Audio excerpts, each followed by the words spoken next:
Welcome to the Retirement with and On Purpose podcast. I'm your host, Trevor Lawson, and this show is all about helping you not just reach retirement, but truly thrive in it. You've put in the work, now let's make sure you can enjoy every moment to the fullest. Today, we're going to talk about a new retirement crisis. And that retirement crisis is mattering. So, inspired by a recent article in the Wall Street Journal, which I'll quote throughout today's podcast, the retirement crisis that is surfacing now is this loss of purpose and losing one's sense of making a difference. So, we'll talk about, again, using this article in the Wall Street Journal, about how this came to be, really define this crisis, and then talk about a couple of ways to perhaps address it or plan for it as you enter your retirement years. The article is titled "The Retirement Crisis No One Warned You About Mattering." Many of us plan for our future wealth and health. Few prepare for an equally essential aspect of retirement: how to continue to feel seen and valued, by Jennifer Wallace. So this article is excerpts from her upcoming book, which I'll share with you at the end of today's episode. But the moving boxes were barely unpacked when Nancy Schlossberg and her husband Steve joined a small group of recent retirees for dinner in their new city of Sarasota, Florida. When a former medical school dean asked Nancy, who had just stepped away from a 40-year career in higher education, about her retirement plans, she told him she hoped to consult with local nonprofits. "I'm excited to get involved and see how I can contribute," she said. The former dean gave her a weary smile. He'd hoped to assist in teaching a biology course after retiring, he said, but every attempt had gone nowhere. Around the table, heads nodded. Despite decades of expertise, each person there was stunned by how hard it was to find meaningful ways to contribute after winding down their careers. So, from the opening of this article, you can see and perhaps relate to the fact that a lot of people that have careers that meant something to them and really got a lot of satisfaction out of their career, there continues to be this burning desire to make a difference and to give back to the world. But it's oftentimes can be, folks in retirement can feel like they've been left behind and no longer, their services are no longer wanted or needed. The world's kind of moved on. So let's continue here. What these retirees were describing wasn't just disappointment and a lack of opportunities. It was an erosion in something far more fundamental: their sense of mattering. The deep human need to feel valued and to have a chance to add value to the world. We plan for our wealth span and health span, mapping out financial security and physical well-being, yet very few of us prepare for an equally essential dimension of retirement: our mattering span. I'll likely start using that verbiage in my upcoming meetings: mattering span. Or how we will continue to feel seen, useful, and capable of making a difference in this next chapter of life. As you can see, this is starting to call attention to a huge gap in the current retirement planning process. So many of us are planning to take care of ourselves physically so we can, remain active, spend time with the family. We are saving over the course of our career for retirement. So financial security is always a big focus when it comes to retirement.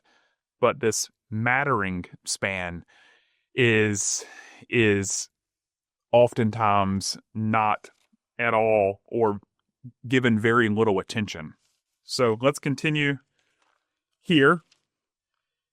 In recent years, as rates of anxiety, burnout, and disconnection have surged, researchers across a variety of fields view mattering as a missing pillar of well-being. At its core, mattering answers a fundamental question: does my life make a difference? Evolution shaped this need. For our earliest ancestors, being valued by the group meant safety, while being ignored meant danger. The ancient wiring persists today. When people feel they matter, they thrive. When they don't, they suffer.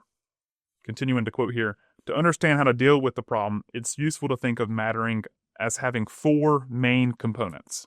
Captured in the acronym SAID, SAID, feeling significant, seen, and essential, appreciated, valued for your contributions, invested in, supported, and cared for, and depended on, needed by others. These ingredients offer both a diagnosis, why retirement can feel destabilizing, and a solution for strengthening your mattering span at any age. So when you think about the acronym and how to define mattering, our careers oftentimes give us that sense of mattering. I mean, when we think about feeling significant, invested in, dependent on, our career does all of that for us. So when all of a sudden that's left behind, you can understand why oftentimes people feel this overwhelming sense of destability and want to figure out how to re-engage and matter again. So build your span. A 2024 study of 748 adults published in the Canadian Journal on Aging found that while most retirees plan carefully for their finances, fewer than half give real consideration to what their lives will be like once they stop working. Lifestyle planning, not financial preparation, was the strongest predictor of retirement satisfaction. Let me say that again. Lifestyle planning, in essence, what we're actually going to be doing in our day-to-day and how we're going to be spending our time, not financial preparation, was the strongest predictor of retirement satisfaction. The most significant challenges retirees reported were psychological and social, such as boredom, loss of structure, and diminished connection. In other words, the researchers concluded retirees need a deliberate strategy for staying connected and engaged in the decades ahead. So, just like many of us when it comes to work, if we've got an ongoing project or a responsibility at work, that gives us something to hold us accountable and something to kind of work towards on a day-to-day. Retirement needs that as well if we're going to lead a meaningful existence. So we've really started to unpack why this sense of mattering is a problem and how to define this sense of mattering. Now let's talk about a couple of ways to combat it. The power of invitation. Many life transitions, retirement, widowhood, divorce, empty nesting, come with an unexpected loss of social anchors. A retired teacher told me how much she missed the brief hallway chats and luncheons with colleagues she'd once taken for granted. Without them, she felt cut off from the daily connection her work had provided. What changed everything, she said, was deciding to say yes to every invitation that came her way. Like coffee with a neighbor and joining a book club.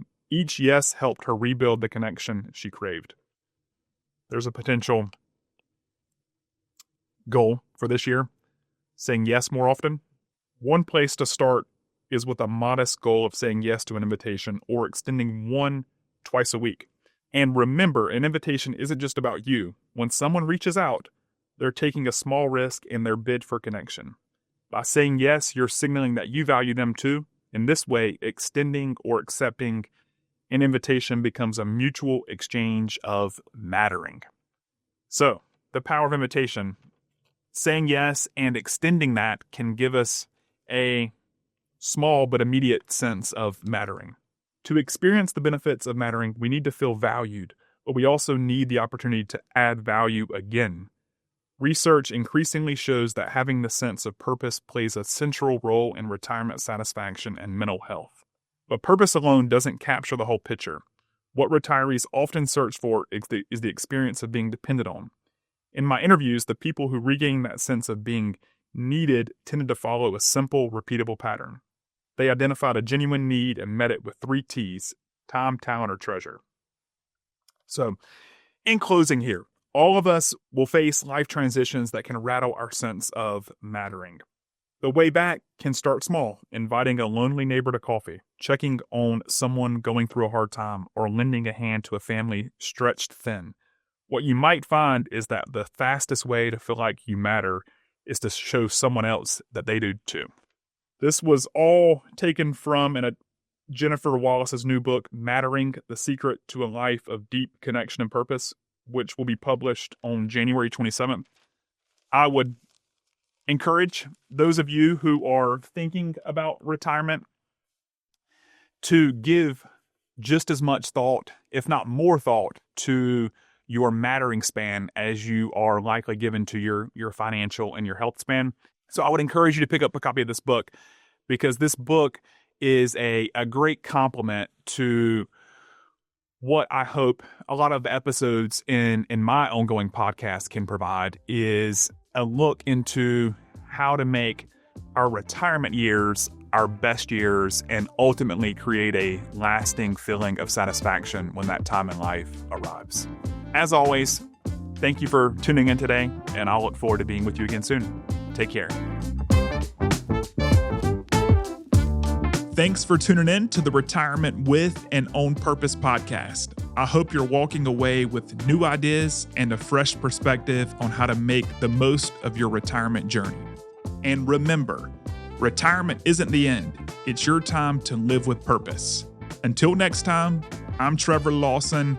Here's to a fulfilling and thriving retirement.